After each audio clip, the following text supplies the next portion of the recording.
Kitchen வீட்டு viewers எல்லாருக்கும் வணக்கம். எல்லாரும் எப்படி இருக்கிறீங்க? இன்றைக்கி நம்ம பார்க்க போகிறது ஒரு கிட் ஸ்பெஷல் ரெசிபி தான். குழந்தைங்களுக்கு நான் வந்து பாஸ்தா பீஸானாவே ரொம்ப இஷ்டம் இருக்கும் இல்லையா? ஸோ அதுக்கு யூஸ் பண்ணக்கூடிய ரெட் சாஸ் நம்ம வந்து பண்ணலாம். இது சுலபமாக இன்னும் கடைகள்லேயே கிடைக்குது.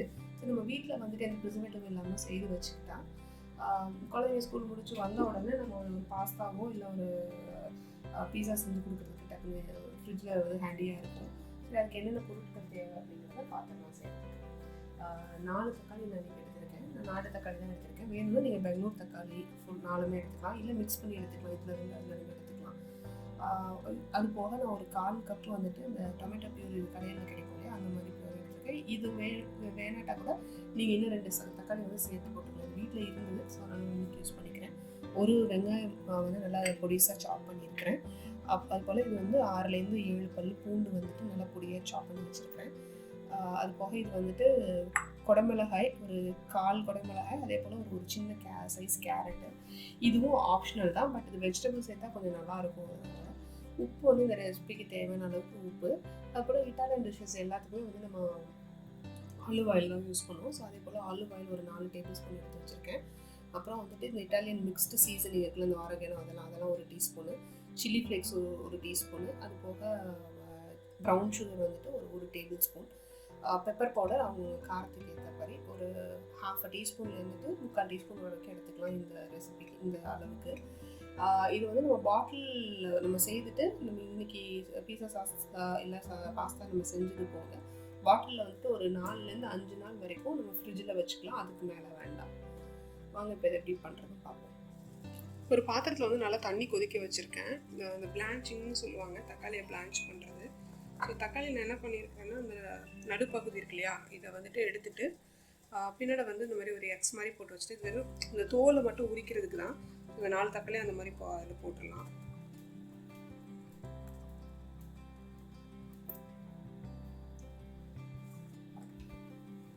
போட்டுட்டு இதில் மூடி வச்சுட்டு ஒரு 4லேருந்து 5 நிமிஷம் அந்த தோல் உறிஞ்சு வர வரைக்கும் இருந்தால் கொதிக்க விட்டால் போதும்.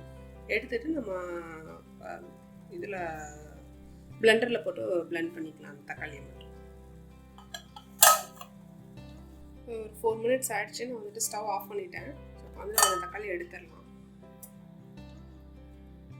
பார்த்தீங்களா, உங்களுக்கு நல்லா அந்த தோலெல்லாம் வந்துட்டு இது வந்து ரிலீஸ் ஆகிடும். இப்போ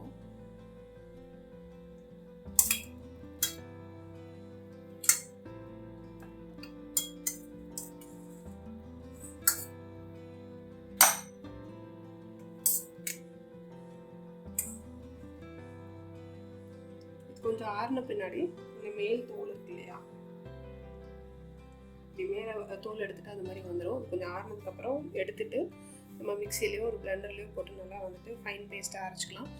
சங்கியாக வேணாலும் நீங்கள் சங்கியாக அரைச்சிக்கலாம், இல்லை ஃபைனாக வேணும்னாலும் ஃபைனாக அரைச்சிக்கலாம். நம்ம பிளெண்ட் பண்ணிவிட்டு அடுத்து இந்த சாஸ் எப்படி செய்கிறதுன்றதை பார்த்துடலாம். ஓகே, நம்ம இப்போ ஒரு பேன் வச்சாச்சு அடுப்பில்.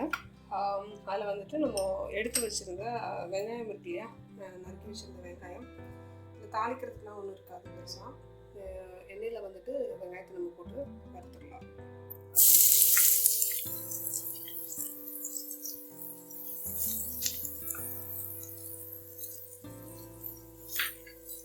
பெருசாக அந்த கலர் மாறணுன்றதுலாம் எதுவும் இல்லை. லேசாக அந்த பிங்க், லைட் பிங்க், அந்த கண்ணாடி மாதிரி வந்தால் போதும்.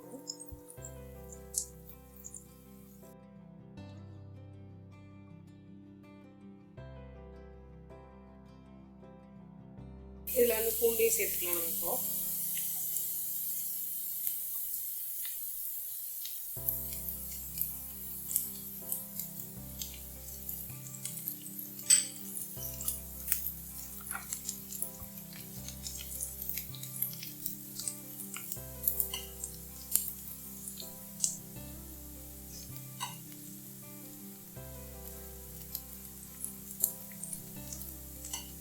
எதுவுமே அப்படி அந்த ப்ரௌனிஷ் எல்லாம் ஆகணுன்ற அவசியம் இல்லை. எல்லாமே அந்த லைட் பிங்க் கலர் அந்த மாதிரி மாறினாவே போகிறோம்.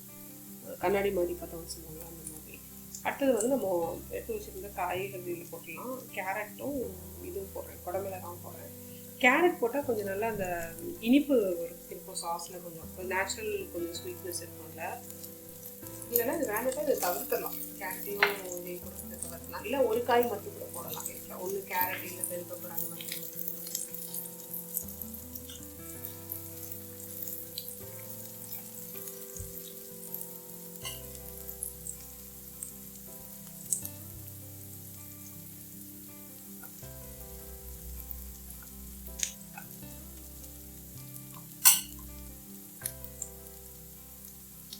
ஃப்ளேம் மட்டும் கொஞ்சம் லோ டு மீடியம் அந்த மாதிரி வச்சுக்கலாம்.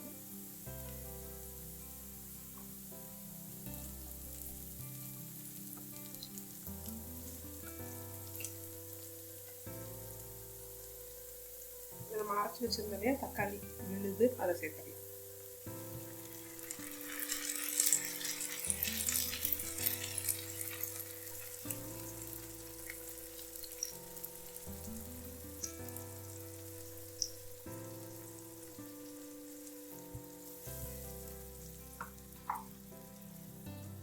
அந்த தக்காளி அரைக்கும் போது எந்த தண்ணியும் சேர்த்துட வேண்டாம்.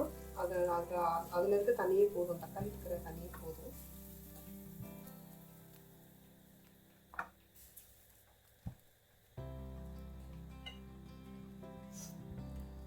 இந்த இது டொமேட்டோ பியூரி இருக்கு, நம்ம கேன்டு பியூரி அதையும் சேர்த்துறேன்.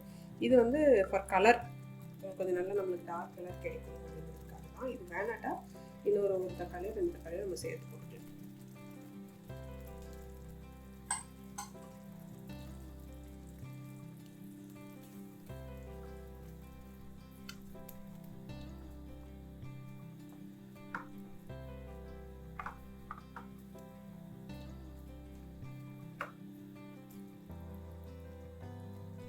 இப்போ வந்து இதுக்கு தேவையான உப்பு போட்டுக்கலாம்.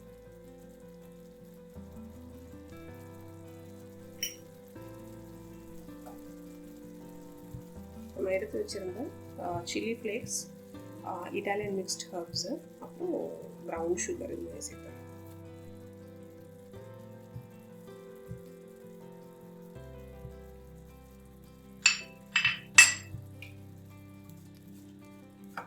இதில் தான் அவ்வளோ போட வேண்டியதெல்லாம் அவ்வளோதான். இதை நம்ம வந்து எல்லாம் மிக்ஸ் பண்ணிவிட்டு நல்லா அதில் இருக்க வாட்டர் ஃபுல்லாக எவாப்ரேட் ஆனதுக்கப்புறம் எண்ணெய் பிரிஞ்சு வரும். அது வரைக்கும் கொஞ்சம் ஸ்லோ குக் பண்ணிக்கணும். தீயை வந்து ஜாஸ்தியாக வச்சுக்கணும். இது பாஸ்தா, முக்கியமாக பாஸ்தாக்கு நல்லாயிருக்கும். அதே போல் பீஸா இதுக்கும் வந்துட்டு பேஸ் அதில் போடுவோம் இல்லையா, ரெட் சாஸ் யூஸ் பண்ணிக்கலாம். திரும்ப சொல்கிறது தான், எப்போவுமே நம்ம வீட்டில் செய்கிறது வந்துட்டு ரொம்ப நாள் யூஸ் பண்ண வேண்டாம். ஒரு 1 வீக் மிஞ்சி போனால் ஒரு 4லேருந்து 5 நாள் ஃப்ரிட்ஜில் வச்சுருங்க, அதுக்கு மேலே வேண்டாம். இந்த ரெட் சாஸ் கையில் ரெடியாக இருந்ததுன்னா டக்குனு ஒரு பாஸ்தா வேக போட்டோமா இல்லை ஸ்பெகட்டி வேக போட்டோமா, இதை வந்து லைட்டாக நம்ம டாஸ் பண்ணிவிட்டு கொஞ்சம் சீஸ் போட்டு கொடுத்துடலாம், அவ்வளோதான்.